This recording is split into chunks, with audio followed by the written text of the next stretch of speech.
Holidays-nale, adu namma GT Holidays da. GT Holidays, South India's #1 travel brand. You know you are special when you're with GT Holidays.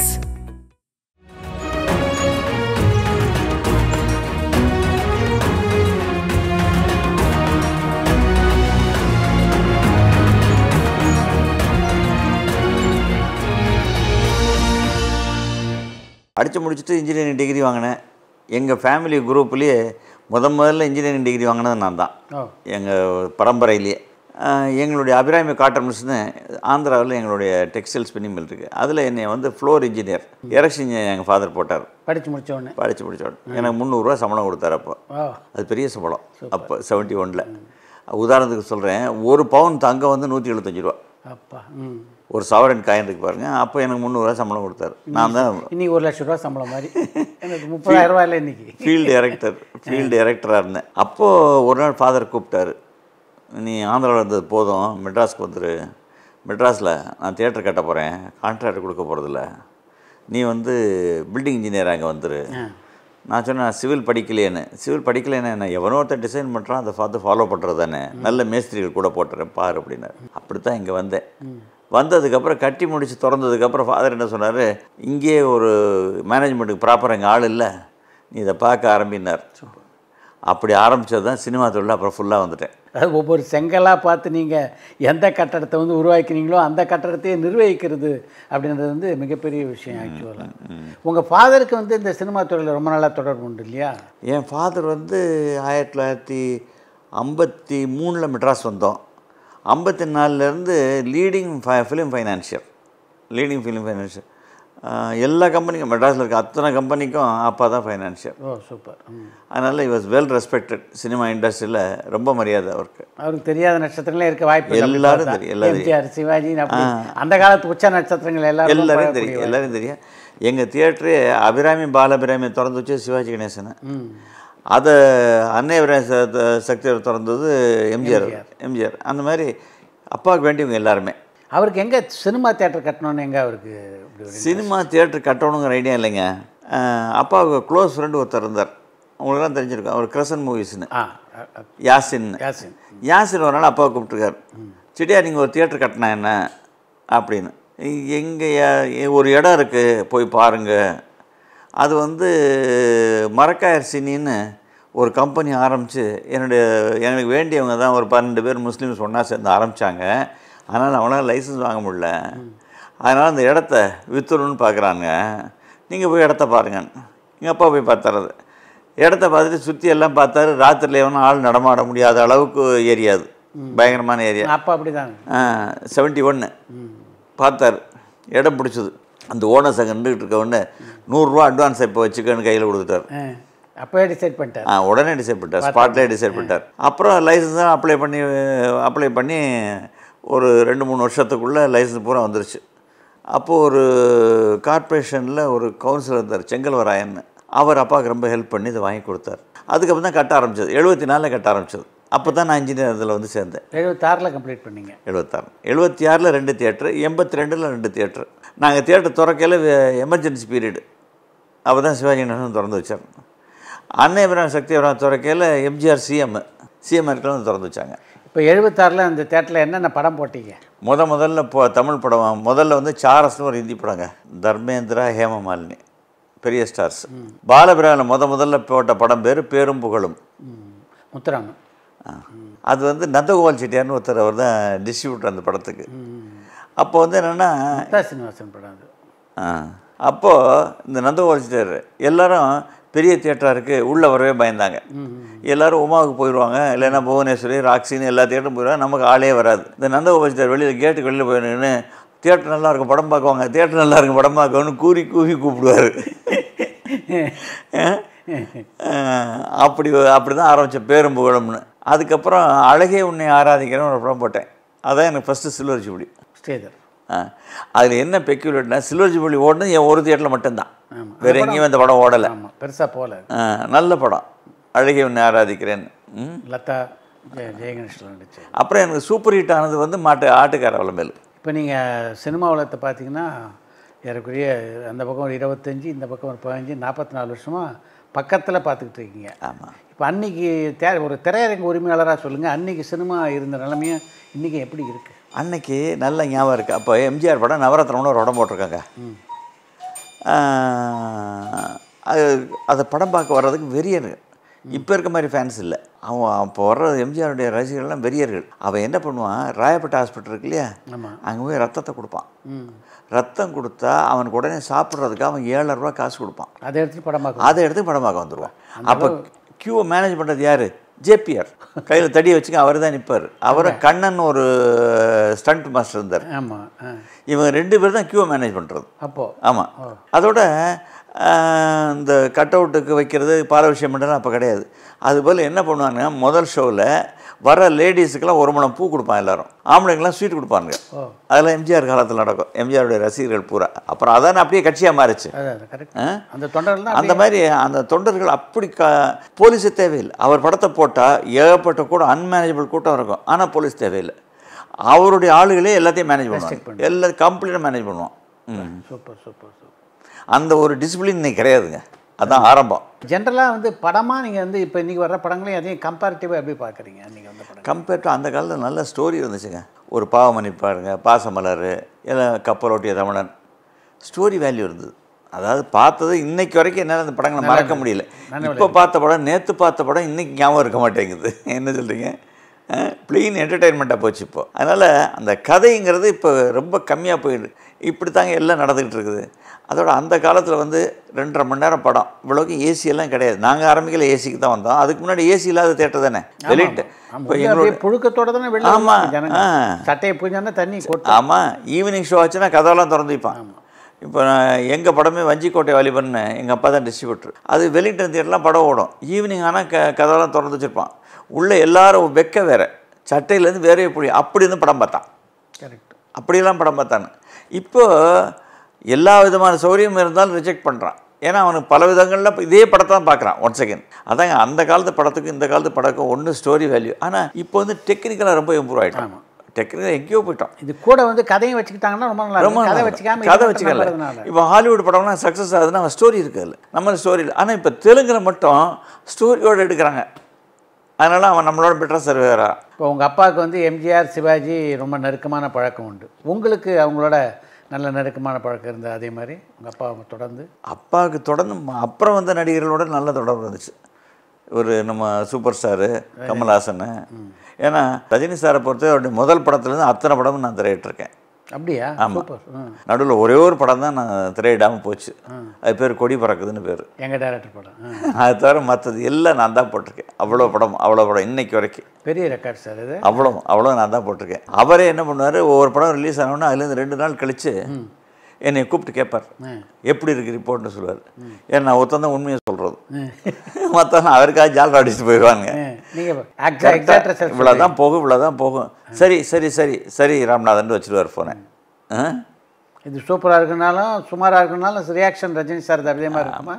Our reaction எப்படி இருந்தாலும் அவர் என்ன பண்ணுவார், அதுலேருந்து படம் release ஆன உடனே எங்கேயாவது வெளிநாடு எங்கேயோ போயிடுவார். அவர் இமயத்துக்கு போகிறான்னு சொல்கிறாங்க, எங்கேயோ போயிடுவார். அதனால தைரியமாக அவரை வச்சு ஒரு இங்கிலீஷ் படம் எடுத்தேன் நான், பிளட் ஸ்டோன்னு. நான் தானே ப்ரொடியூசர் அதுக்கு. அதில் தான் அவர்கிட்ட நெருக்கமாக பழகிற சான்ஸ் நிறைய கிடச்சிதுங்க. நீங்களும் இவரும் சேர்ந்து எடுத்தது அது? டாக்டர் முரளி. அதான் in other words doctor Murali தான் ப்ரொடியூசர், நான் ஃபைனான்சியர். அவர் ஃபைனான்ஸ் பண்ணிவிட்டு கடைசியில் நானே ப்ரொடியூசர் ஆகிட்டேன். என்ன அப்போ தான் சில விஷயங்கள் ரஜினி சாரை பற்றி தெரிஞ்சுக்கினேன். அவருடைய அந்த சென்ஸ் ஆஃப் டைம். 9 மணிக்கு ஷூட்டிங்னு சொன்னவங்க 8:45 கீழே லாபிக்கு வந்துடுவார். வின்சர் மேனன் ஒரு ஹோட்டல் ஃபுல்லாக புக் பண்ணி வச்சுருந்தான். 8:45 ஃபோன் பண்ணி எனக்கு ஃபோன் அடிப்பார் ரூமுக்கு, இன்னும் நீங்கள் வரலியா கீழேன்னு அடுத்த என்னையே கேட்பார். அந்த மாதிரி ஒரு மனுஷங்க.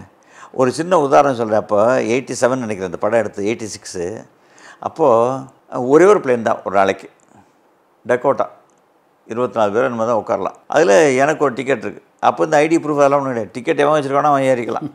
எனக்கு மட்டும் ஒரு டிக்கெட் எடுத்திருந்தேன், ரஜினி சாருக்கு ஒரு டிக்கெட். நாங்கள் 2 பேரும் போகிறதா இருந்தோம். அப்போ அவருடைய ஒய்ஃபு கேட்டாங்க, நான் போகணும் அப்படின்னாங்க. நானும் போகிறேன் அப்படின்னு. நான் என்ன சொன்னேன், என் டிக்கெட்டில் நீங்கள் போங்க அப்படின்னேன். உடனே ரஜினி முடியாது, நீ ரயிலில் வர்றதுனா வா, அது தயாரிப்பாளர் அவருக்காக எடுத்த டிக்கெட், அவரும் நானும் தான் போகிறோம், நீ ட்ரெயினில் வா, இல்லை நாளைக்கு பிளேனில் வா, இடமில்லை என்னான்னு சொல்லிவிட்டார். அப்போ அவருடைய நேர்மை தெரியுது. கரெக்ட். அதெல்லாம் அப்படிலாம் இருந்ததுனால தான் அவர் இன்றைக்கி சூப்பர் ஸ்டாராக இருக்கார். இது எனக்கு ப்ராக்டிக்கல் எக்ஸ்பீரியன்ஸ். அப்புறம் ஒரு இடத்துல கோட்டை மேலே ஒரு கயத்தில் ஏறணும், டூப் போட்டுறோம்னா, டூப் போட்டு லாங் ஷாட்டாக வச்சிடறோம்ட்டோம். ஏறுறேன் அப்படிங்கிறார். அந்த படம் வசூல் ரீதியாக எப்படி இருந்தது? ஆக்சுவலாக வசூல் ரீதியாக எப்படின்னா, அது வந்து ஹாலிவுட் கோ ப்ரொடக்ஷனுங்க. எப்படின்னா அது எங்களுக்கு அவனுக்கு என்ன டீல்னா, ஆர்டிஸ்ட்லாம் நான் கொடுக்கணும், டைரக்டரு எக்ஸ்ட்ரா ஆர்டிஸ்ட்லாம் அவன் கொண்டு வரணும். இங்கே சைட் செலவு என்னது, லேப் செலவு அவனுது. எனக்கு அவனுக்கு வந்து ஃபாரின் ரைட்ஸ் பூரா அவனுக்கு, இந்தியன் ரைட்ஸ் இந்தியன் போட்டா ரைட்டு. இந்தியன் ரைட்ஸில் சுமாராக தான் ஓடிச்சு. ஃபாரினில் சூப்பர் டூப்பர் ஹிட்டு. அப்படியா? ஆமாம், blood stone super duper hit. பரவாயில்ல, ரஜினிகாந்துக்கு ஒரு இன்டர்நேஷ்னல் மார்க்கெட் ஏற்படுத்த முதல் ப்ரொடியூசர்னு உங்களை வச்சுக்கலாம். அப்போ அது லிஸ்ட்டில் அப்போ தான் அவருக்கு அமெரிக்கன் இங்கிலீஷுக்காக யூஎஸ்ஐஸ்லேருந்து ஒரு லேடி, அமெரிக்கன் லேடியை கூட்டியாந்து டெய்லி பேசி பழகினார், American accent of English accent. இப்போ ரஜினிகாந்த் வச்சு ஒரு ஆங்கில படமே தயாரிச்சிருக்கீங்க. அதுக்கப்புறம் ஏன் ரஜினிகாந்த் வச்சு ஒரு படம் பண்ணணுன்ட்டு உங்களுக்கு ஒரு ஐடியா வரல? இல்லை, இது எப்படின்னா, நான் தியேட்டர் ஓனருங்க. அப்போது தியேட்டரில் இப்போ ஒரு டிக்கெட் 100 ரூபாய்க்கு விற்கிறோன்னு வைங்க, எனக்கு அதில் 25-30 ரூபா தான் கிடைக்குது. மிச்சம் டிஸ்ட்ரிபியூட்டர் போகுது, டிஸ்ட்ரிபியூட்டர் போக ப்ரொடியூசர் போகுது. அப்போ என்ன நினச்சேன், டிஸ்ட்ரிபியூட்டராக இருந்தால் பெட்டரு, அது ஒன்று தான் எல்லாம் சம்பாதிக்கிறான் அப்படின்னு டிஸ்ட்ரிபியூஷன் படம் வாங்க ஆரம்பித்தேன். அப்புறம் பார்த்தேன், சேச்சா இது சரியாக வராது, இவன் எல்லாம் சம்பாரிச்சு இவனுக்கு 5% 3% கூட கிடைக்கல, அப்படியே அங்கே கொடுத்துட்றான் அப்படின்னு ப்ரொடியூசர் ஆகும். அப்படின்னு ப்ரொடியூசர் ஆனதுக்கப்புறம் தான் கண்டுபிடிச்சேன், இல்லை எங்கள் அப்பா ஆரம்பித்த தியேட்டர் தான் இருக்கிறதுல பெஸ்ட்டு, திருப்பி அங்கேயே போயிடும் அப்படின்னு வந்துட்டேன். இருந்தாலும் இந்த சினிமாங்கிறது இருக்குது பாருங்கள், அது நம்மளை விடாது. அதனால் 3-4 வருஷத்துக்கு ஒரு படம் எடுப்பேன். அதாவது அதுக்குன்னு ஒரு 3 கோடி ரூபா எடுத்து வச்சிடுறது, வந்தால் போனால் போயிட்டு போகுதுன்னு. அப்படி தான் படம் எடுத்துக்கிட்டு இருக்கேன், மன திருப்தி. நம்மளும் ஒரு ப்ரொடியூசர்.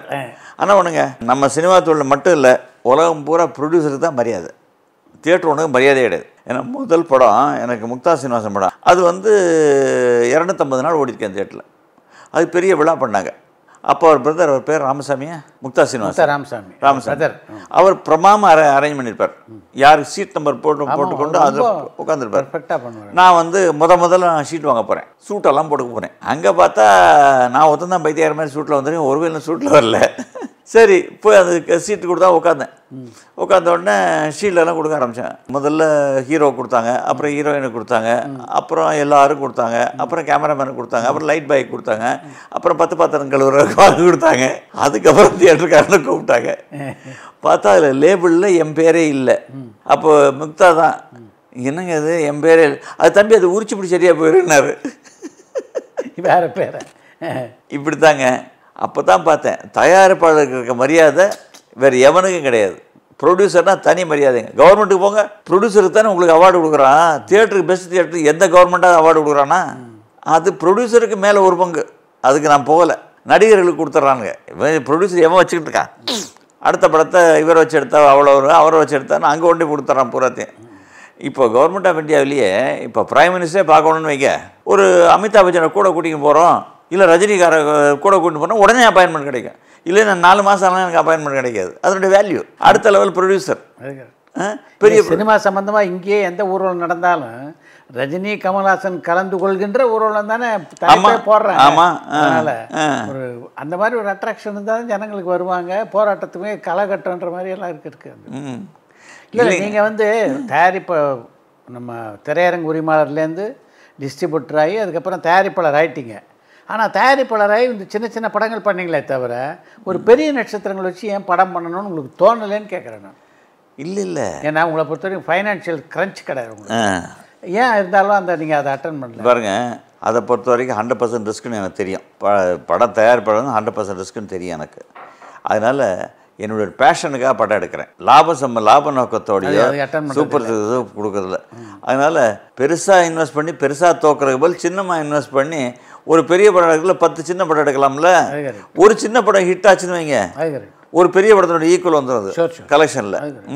ரஜினிகாந்த் அளவுக்கு வந்து கமல்ஹாசனோட உங்களுக்கு நெருக்கமான நல்ல நெருக்கம், ரொம்ப நெருக்கம். அவர் ஏதாவது புதுசாக எதாவது பண்ணணும்னா என்னை தான் கூப்பிடுவார். உதாரணத்துக்கு நான் வந்து இந்த ரியல் இமேஜ் கம்பெனி என்கிட்ட வந்தாங்க. டிடிஎஸ்னு ஒன்று தயார் பண்ணியிருக்கோம், அதை முதல்ல உங்கள் தேட்டரில் வைக்கிறோம். நான் சொன்னேன், நான் வாங்கிக்கிறேன், ஆனால் படம் இது வர வரைக்கும் காசு கொடுக்க மாட்டேன், இலவசமாக வைக்கிறேன்னா வை அப்படின்னு. சரி நான் வைக்கிறோம்னு வச்சாங்க. முதல்ல நான் தான் ரியல் இமேஜில் டிடிஎஸ் எக்யூப்மெண்ட் வச்சாங்க. ஆனால் படம் கிடையாது. தற்செயலாக பிரசாத் ஸ்டுடியோவுக்கு போயிருந்தேன். நான் இளையராஜா சாரை பார்க்க போயிருந்தேன். அவருடைய ஆஃபீஸ் அங்கே தானே, அவரை பார்க்க போயிருந்தேன். அப்போ கமல் வந்து ஏதோ டப்பிங்கில் இருந்தார். படம் பேர் குருதி போனார். அப்போ கமல் சார்கிட்ட சொன்னேன், கமல் சார் எனக்காக நீங்கள் ஒன்று பண்ணணும். என்ன அப்படின்னாரு. இது வரைக்கும் நான் டிடிஎஸ் மிஷின் போட்டேன், சவுண்டு பிரமாதமாக இருக்குது, ட்ரெய்லர் ஒன்றை போட்டு பார்த்தோம், எக்ஸ்ட்ரா படம் வரல, நீங்கள் இந்த குருதி போனால நீங்கள் டிடிஎஸில் பண்ணி தரக்கூடாதான்னு உடனே பண்ணுறேன்னாரு. செப்டம்பரில் வர வேண்டிய படத்தை 3 மாதம் தள்ளி தீபாவளி தான் ரிலீஸ் பண்ணார் ஃபர்ஸ்ட் பிக்சர். நான் வந்தேன் அப்புறம் ப்ரீமியரிங்க தான் அரேஞ்ச் பண்ணியிருந்தார். ஆமாம். அப்போ டிடிஎஸ் இன்ட்ரடியூஸ் பண்ணதுன்னா எனக்கு இன்ட்ரடியூஸ் பண்ணுறதுக்கு படம் கொடுத்தது அவர். சூப்பர். அந்த அளவுக்கு அவர் ஃப்ரெண்டு. அதே மாதிரி டிஜிட்டல் ப்ரொஜெக்ஷன் இருக்குது பாருங்கள், இது வந்து ஆடியோ. டிஜிட்டல் ப்ரொஜெக்ஷனுக்கும் இதே மாதிரி தான் ரியல் இமேஜ். சாமான்லாம் வாங்கி போட்டேன், படம் கிடையாது என்ன. அப்போது தீபாவளி டைம் தான். அதுவும் சரவணன் சாரை போய் பார்த்தேன். ஏவிஎம். ஆமாம், அவர் வந்து பேரழகன் தயார் பண்ணிக்கிருந்தார். நான் சொன்னேன் இதை டிஜிட்டலாக பண்ணித்தாங்களே, நான் சாமான்லாம் போட்டு விட படத்தை காணும் அப்படின்னு. அவர் தான் முதல் படத்தை தந்தார். அப்படி தான் டிஜிட்டல் ஆரம்பித்தது. அதனால் இவங்க 2 பேரோடையும் எனக்கு இருக்க நெருக்கத்தினால தான் இந்த தொழிலில் இந்த டெக்னாலஜியே வந்துச்சு. கரெக்ட். இது 2க்கு வித்துட்டது நான் தான். இல்லை இப்படி நீங்கள் உங்கள் தேட்டரே பார்த்தீங்கன்னா எனக்கு தெரிஞ்சு ஃபஸ்ட்டு மால் வந்து சவுத் இந்தியாவில் நான் தான். அது மால் கட்டினது எனக்கும் பிரசாத் ரமேஷ் இருக்க பாருங்க, அவருக்கு ஒரு போட்டி. நான் இருக்க தியேட்டர் நான் மால் ஆக போகிறேன். ஒரு நாள் அவர்கிட்ட சொன்னேன், no Ramnathan I am also going to பில்ல மால் அப்படின்னாரு. சரி கட்டு அப்படி. அவர் நான் அப்ளிகேஷன் கொடுத்தேன். அவருக்கு அப்ளிகேஷன் ரிஜெக்ட் ஆகி போச்சு. அப்படியா? ஆமாம். ஓ, ரிஜெக்ட் ஆன உடனே நான் ஹைதராபாத்தில் போய் பர்மிஷன் ஆகிட்டார். ஆமாம், கவர்மெண்ட் இடம், கவர்மெண்ட் அதை லீஸில் எடுத்து பர்மிஷன் ஆகிட்டார். அப்போ 2 பேரும் எங்கள் 2 பேருக்குள்ளேயும் ஒரு போட்டி, யார் முதல்ல திறக்கிறோம் அப்படின்னு பார்ப்போம் அப்படின்னாரு. பட் அவர் ரொம்ப லேட்டாக தானே திறந்தார். நான் முதல்ல திறந்துவிட்டேன். So I am the first mall, அவர் செகண்டு. அப்புறம் வந்தது தான் மற்ற எல்லா மால்ஸும். ஸோ மால் டெக்னாலஜி நான் தான் இன்ட்ரடியூஸ் பண்ணேன். நிறைய விஷயம் இன்ட்ரடியூஸ் பண்ணேன், இல்லை இது ஒன்று. இல்லை இப்படி வந்து ஒரு இன்னோவேட்டிவான சிஸ்டத்துக்கு வந்து உடனே அடாப்ட் ஆகணுன்ற உங்களுக்கு எங்கே இருந்து அந்த இன்ட்ரெஸ்ட்? இல்லைங்க, பொதுவாக எந்த ஒரு விஷயத்துலையுமே புதுமைகள் வந்துக்கினே இருந்தால் தான் மக்கள் விரும்புவாங்க. மாற்றங்கிறது எப்போவுமே இருந்துக்கிட்டே இருக்கணும். மாற்ற முடியாது ஒன்றே ஒன்று தான் வாழ்க்கையில் கொண்டாட்டிப்பேன். அது மாற்ற முடியாது, ஏன்னா இன்னொன்றுக்கு கட்டுப்படி ஆகாது. என்ன இதுதான். அதனால் மாற்றம் இருந்துக்கிட்டே இருந்தால் தான் மக்கள் வருவாங்க. இப்போ ஒரு 30 வருஷம் முன்னாடி இருக்க உள்ள ஆனந்தோட எடுங்களேன், இப்போ இருக்க ஆனந்தோட எடுத்து பாருங்கள், லே அவுட்டே வேறு. ஹிந்து எடுத்துங்க, சப்போஸ் அரிஸ்டோக்ராட்டிக் பேப்பர் அதுவே பாருங்கள், அவனே ஃபார்மேட் வர மாதிரி பண்ணல. காலத்துக்கு தகுந்த மாதிரி புதுசாக கொடுத்தா மக்கள் விரும்புவாங்க. பாரதி ராஜாவோட அது மாதிரி உங்களுக்கு எப்படி ஒன்று இருக்கும்? பாரதி ராஜா எப்படி நெருக்கம்னா, நான் ஃபிலிம் சேம்பர் பிரசிடெண்ட்டுக்கு நிற்கிறேன். ஒரு எக்ஸிபிட்டர் தலைவருக்கு நிற்கக்கூடாதுன்னு ஸ்ட்ரைக் பண்ணார் அவர். அப்போ தான் நண்பரான அவரோட. ஸோ எதிர்ப்பில் விளைஞ்ச நட்பு. நான் என்ன சொன்னேன், இவ்வளோதானே நான் தலைவர் ஆயிடுறேன், நீங்கள் சொல்கிறக்காக நான் ஒரு படம் எடுத்தாரேன், சரிதானே அப்படின்னு. என்ன அப்புறம் அதுக்கு முன்னாடி பிளட் ஸ்டோன் எடுத்துட்டேன். அது நீங்கள் எடுத்தது கிடையாது அப்படின்னு. பூரா பணம் பூரா என்னதுங்க, அவன் விட்டு போனான், நான் தான் மாட்டிக்குவேன் இல்லை அப்படின்னு. அப்போ தான் ரொம்ப நெருங்கிய நண்பனானதெல்லாம். அப்புறம் அவருடைய படத்துக்கு கேசட் ரிலீஸுக்கு கேசட் கம்பெனி ஒன்று நானே ஆரம்பித்தேன், அபிராமி ஆடியோஸ்ன்னு. அதுக்கு அவருடைய என்ன படம், அவர் சன்னை வச்சு எடுத்தது. 21 பாடல் இருக்கும் அதில். தாஜ்மஹால் அதுக்கு நான் தான். அப்போ தான் சிடி வந்த புதுசு. ஒரு சிடி வந்து 350 ரூபாய்க்கு விற்றுக்கிருந்தோம். அப்போ அவர்கிட்ட ரொம்ப நெருக்கமாச்சு. இப்போவும் எது கூப்பிட்டாலும் உடனே ராம்நாதனா நான் வரேன் அப்படின்ட்டுவார். நான் கூப்பிட்டாலும் உடனே வந்துடுவார். எதாவது ஃபங்க்ஷன் எது கூப்பிட்டாலும் உடனே வந்துடுவார். அந்த காலத்தை அவர் மறக்கிறது இல்லை அவர். இப்போ பெரிய நட்சத்திரங்கள் நடிக்கிற படங்கள்லாம் முதல் நாளில் 2000 ரூபாய்க்கு 3000 ரூபாய்க்கெல்லாம் டிக்கெட் விற்கிறாங்க. இது 2 சாரார் இருக்குது. என்னென்னா ரசிகன், ஒரு தீவிரமாக ஒரு வெறி பிடித்த ரசிகர், இந்த நடிகர் மேலே மிகுந்த ஆசை உள்ள நடிகர் அதெல்லாம் வாங்குறாருன்றது ஒரு பக்கம் இருந்தாலும், பொது நலன் கருதி பேசுகிற சில பேர் வந்து ஜனங்ககிட்டேருந்து இப்படி 2000 ரூபா 3000 ரூபா எக்ஸ்ட்ராக்ட் பண்ணுறது வந்து நியாயமா அப்படின்ட்டு இன்னொரு கருத்து இருக்குது. ஒரு திரையரங்கு உரிமையாளராக நீங்கள் அதை எப்படி பார்க்குறீங்க? இந்த பாருங்கள், இந்தியாவில் நீங்கள் சினிமா விட்டுருங்க, நீங்கள் ஏதோ ஒரு சாமான் தயார் பண்ணுறீங்க, ஒரு சூட் கேஸ் தயார் பண்ணுற கம்பெனி வச்சுருக்கீங்க. நீங்கள் அதுக்கு எம்ஆர்பி மேக்ஸிமம் ரீட்டைல் ப்ரைஸ் நிர்ணயிக்கிறது யார்? அந்த ஓனர் தானே. ஆமாம். நீங்கள் எசென்ஷியல் கமோடிட்டி இல்லை சினிமா எசென்ஷியல் கமோடிட்டி கிடையாது. இல்லை, ஏன் என்னுடைய எம்ஆர்பியை மட்டும் கவர்மெண்ட் ஃபிக்ஸ் பண்ணணும்? அங்கே தான் பிரச்சனை. ஆமாங்க. இப்போது ஒரு படத்துக்கு என்னால் முதல் நாளில் 500 ரூபாய், இப்போ பெங்களூரில் அலோவ் பண்ணிட்டான்ல, பாம்பேயில் அலோவ் பண்ணாங்க. முதல் நாள் என்னால் 1000 ரூபாய் விற்க முடியும், கிரேசியாக இருக்கான்னு 1000 ரூபாய் விற்பேன். அடுத்த நாள் 500 ரூபாய் விற்பேன், அடுத்த நாள் 300 ரூபாய்க்கு விற்பேன். இப்போ பெங்களூரில் ஒரு அடல்ட்ஸ் படத்துக்கு போனால் நூன் ஷோவில் 100 ரூபாய்க்கு விற்கிறான். அதே நைட் ஷோவுக்கு போனால் அந்த படம் 400 ரூபாய் விற்கிறான். ஆமாம், Bangalore it's supply and demand. அதை ஏன் என்னை கண்ட்ரோல் பண்ணுறாங்க கவர்மெண்ட்டு? ஏங்க பால் விலையே கண்ட்ரோல் பண்ணல, பஸ் ரேட்டை கண்ட்ரோல் பண்ணல, எல்லாத்துக்கும் அதெல்லாம் கொடுத்துட்றாங்க. இது மட்டும் சினிமாவை மட்டும் ஏன் கண்ட்ரோல் பண்ணணும்? நீங்கள் உங்களை பொறுத்த வரைக்கும் அரசாங்கத்தில் வந்து எனக்கு தெரிஞ்சு கலைஞர் பீரியடாக இருக்கட்டும், செல்வி ஜெயலலிதா அவங்க பீரியடாக இருக்கட்டும், இப்போ எடப்பாடி பழனிசாமி இருக்கிற பீரியட் ஆகட்டும், எல்லாரோடும் நீங்கள் நல்ல நெருக்கமான தொடர்பு தான். ஆனால் இது வந்து இதே நீங்கள் ப்ராப்பராக ரெப்ரசன்ட் பண்ணி கேட்க ப்ராப்பராக ரெப்ரசன்ட் பண்ணனே. இது எப்படின்னா கலைஞர் மாதிரி ஒரு சாணக்கியனை பார்க்க முடியாது. நானும் ராமநாராயணன் போனோம், போய் கொஞ்சம் ஃப்ரீடம் கொடுங்க அப்படின்னு கேட்டோம். கேட்ட உடனே அவர் என்ன சொன்னார், நீங்கள் நாளைக்கு வாங்க அப்படின்னார். நாளைக்கு இங்கே வராதிங்க, ஆஃபீஸுக்கு வந்துருக்காங்க. சரி 2 பேரும் போனோம். ஆகா கிடைக்க போகுது எங்களுக்கு அப்படின்னு போனோம். போன உடனே அப்பா அந்த ஹோம் செக்ரட்டரி கூப்பிடு. ஹோம் செக்ரட்டரி மாலத்தின்னு ஒரு லேடி இருந்தாங்க. அந்த ஏம்மா இவங்க கேட்குறாங்களே அது என்னம்மா பண்ணலாமா கொடுக்கலாமாட்டாமா, உன் அபிப்பிராயம் என்னம்மா? இல்லைங்க அதை கொடுத்தா கவர்மெண்ட்டுக்கு கெட்ட பேர் வருங்க. பார்ப்பா ஹோம் செக்ரட்டரி சொல்லார் கவர்மெண்ட்டுக்கு கெட்ட பேர் வரும்னு. எனக்கு கெட்ட பேர் வருது நீங்கள் விரும்புவீங்களா? மாட்டே இல்லை அப்படின்னாரு. மாட்டம் போட்டு கேட்டிருப்பாரு, தயார் பண்ணி வச்சார். ஆனால் அதையே அப்புறம் ஒரு பீரியடில் சிஎம் மேடம் இருக்கல அவங்ககிட்ட போய் கேட்டோம். அவங்க 2 வாரத்துக்கு மட்டும் பர்மிட் பண்ணாங்க. 2 வாரத்துக்கு என்ன ரேட் வேணால் வச்சுக்கலாம் பர்மிட் பண்ணாங்க. அப்புறம் அதையும் அவங்களே எடுத்துட்டாங்க. சார் ஃப்ரீடம் ஆஃப் ட்ரேடு இல்லாத ஒரே ஒரு தொழில் சினிமாவில் தமிழ்நாட்டில் மட்டும்தான் இதுதான். எங்களுக்கு ஃப்ரீடம் கிடையாது, ஃப்ரீடம் ஆஃப் ட்ரேடு கிடையாது. Promise in the constitution of India freedom of trade. I don't have right to fix my MRP. Why என் பொருள் நான் விற்கிறேன். அது இப்போ கூட இல்லை இது வந்து இதுக்கு வந்து தயாரிப்பாளர்களும் சேர்ந்து போராட வேண்டிய பிரச்சனை தான் அது. ஏன்னா அவங்களுக்கு கூட இதில் வந்து நியாயமான ஒரு வருவாய் அதிகரிக்க வாய்ப்பு இருக்குது. கண்டிப்பாக அவங்க அதில் வராததுக்கு ஒரு காரணம் வந்து இந்த டிரான்ஸ்பரன்சின்னு சொல்லப்படக்கூடிய ஒரு வெளிப்படைத்தன்மை இல்லாதது ஒரு காரணமாக இருக்கலாம். அதுக்கு இப்போ தேட்டரில் வந்து பல தேட்டரில் இப்போ இன்னும் கூட தயாரிப்பாளர்கள் குறை இருக்குது. எந்தெந்த தேட்டரில் என்ன வசூலாகுதுன்னு எங்களால் கண்டுபிடிக்க முடியல பல தேட்டரில் அப்படின்ட்டு. அது ஒரு காரணமாக இருக்கலாமா அதுக்கு? அது இப்போ கொஞ்சம் மாறிக்கு வருது. ஏ சென்டர்ஸ் பூரா எல்லாமே அப் டு டேட்டாக கணக்கு வர்ற மாதிரி வருது. சிட்டி என்றைக்குமே கீழே போனது கிடையாது. சிட்டியை பொறுத்த வரைக்கும் எப்போவுமே பர்ஃபெக்ட் கணக்கு வரும். சிட்டியில் பிரச்சனை இல்லை, மற்ற ஊரில் தானே ப்ராப்ளமாக இருக்குது எல்லாருக்கும். இப்போ இந்த தேட்டரில் வந்து இப்போ முறைப்படுத்துறதுக்கு வந்து இப்போ அரசாங்கமே அறிவிச்சிருக்காங்க. அது மாதிரி மொத்தமாக திரையரங்க பூரா வந்து கம்ப்யூட்டரில் தான் டிக்கெட் கொடுக்கணும். அதே மாதிரி புக் மை ஷோலாம் டிக்கெட் கொடுக்குறதெல்லாம் வந்து அரசாங்க கணினிக்கு வந்து இந்த கணக்கு வரணும் அப்படின்ட்டு. அது நடைமுறை சாத்தியத்தை பற்றி நீங்கள் எப்படி நினைக்கிறீங்க? அதை பற்றி நடைமுறை கஷ்டம் அது. இப்போ எப்படின்னா என்ன சிக்கல் அதில் இருக்குன்னு நினைக்கிறீங்க? சிக்கல்னால் இப்போ நீங்கள் தான் புக் மை ஷோன்னு வச்சுங்க. நான் உங்கள்கிட்ட நான் தியேட்டர் ஓனர், உங்கள்கிட்ட நான் 3 வருஷம் கான்ட்ராக்ட் சைன் பண்ணியிருக்கேன். எப்படி உங்களை தோட முடியும்? அவன் டேமேஜ் போட்டு போயிடுவான்ல. ப்ரைவேட் பிஸ்னஸ் அது ஒன்று. முக்கால்வாசி தியேட்டரில் கம்ப்யூட்டர் வந்து ரிட்டர்ன் கிளாஸே இல்லையா உங்களுக்கு? பண்ண முடியாது. வெளியில் வர கிளாஸ் இல்லையா? பண்ண முடியாது. You cannot get out. அதோட மட்டும் இல்லை, முக்கால்வாசி தேட்டரில் கம்ப்யூட்டர் அமௌண்ட்டு டிக்கெட் கொடுக்குறான் பாருங்கள். கம்ப்யூட்டர் மட்டும் இல்லை, அதை கொடுக்குற ஆள் அமர்ந்து. அது போக ஒரு டிக்கெட்டுக்கு இவ்வளோன்னு எங்களுக்கு காசு தரான். அந்த காசை ஒரு வருஷத்துக்கு ஒரு தடவை எங்களுக்கு அட்வான்ஸாக கொடுத்துட்றான் அப்ராக்சிமேட்டாக. அதனால் இவ்வளோ ஃபெசிலிட்டிஸ் இருக்குது. இதை விட்டுட்டு எங்களால் வெளியில் வர முடியுமா? அது பெரிய கேள்விக்குறி. பட் எண்ட் யூசர் பேரில் வந்து ஒரு டிக்கெட்டுக்கு ஒரு 30 ரூபான்னு போடுறது வந்து, அதுவும் 4 டிக்கெட் வாங்கினா 120 ரூபா ஒரே புக்கிங்க்கு கூட வாங்குறது ஒரு அதிகமாக உங்களுக்கு படலையா டிக்கெட் வாங்குறதுக்கு? அதாவது எப்படின்னா ஃபெசிலிட்டி இருந்தால் ஒரு டிக்கெட் 30 ரூபா. இது கணக்கு எடுத்துக்கு நான் சொல்கிறேன் கணக்கு. தியேட்டருக்கு அதில் 5 ரூபாயோ 6 ரூபாயோ அவன் கொடுக்கணும். ஓகே. அப்புறம் பேங்க் சார்ஜஸ் 2% கொடுக்கணும். 2 to 2.5% பேங்க் சார்ஜஸ் கொடுக்கணும். அந்த பணம் டிரான்சாக்ஷன் வருது. அது மொத்த பணத்துக்கும் இந்த 30 ரூபாய்க்கு இல்லை, மொத்தம் 210 ரூபாய்க்கு அது விற்றானா 210 ரூபாய்க்கு 2% போயிடும். அது போக இவன் பெரிய மாஸ்டர் சர்வீஸ் வாங்கியிருப்பான். ஒவ்வொருத்தனும் 20 லட்சம் 30 லட்சம் செலவு பண்ணி மாஸ்டர் சர்வீஸ் வச்சுருக்கான். அது ப்ரொமோஷன்ஸுக்கு இப்போ ரொம்ப கிரெடிட் கார்ட்ஸில் வரும். என் கிரெடிட் கார்டை யூஸ் பண்ணிங்கன்னா ஒரு மாதத்துக்கு இந்த தியேட்டரில் ஒரு டிக்கெட் வாங்கினா இன்னொரு டிக்கெட் ஃப்ரீன்னு அந்த ப்ரொமோஷன்ஸு இவ்வளோ அவன் பண்ணுறான். அதனால் அந்த 30ங்கிறத வி ஷுட் நெகோஷியேட் பண்ணி குறைக்கலாங்கிறத தவிர மற்றபடி வேறு வழி இல்லாமல் வருது. இல்லை, இன்னொரு ஆங்கிள் நான் சொல்கிறேன். இப்போ இந்த விற்கிறது பூராமல் வந்து இப்போ திரையரங்க உரிமையாளருக்கு இந்த ஒரு பர்சன்டேஜ் போகுது, இதெல்லாம் நீங்கள் சொன்னீங்க, அதனால் வித்ட்ரா பண்ணுறது கஷ்டம்னு. பட் எதை வாங்குறான் தியேட்டரில் சும்மா வெண்திரையை காட்டி வாங்க முடியாது.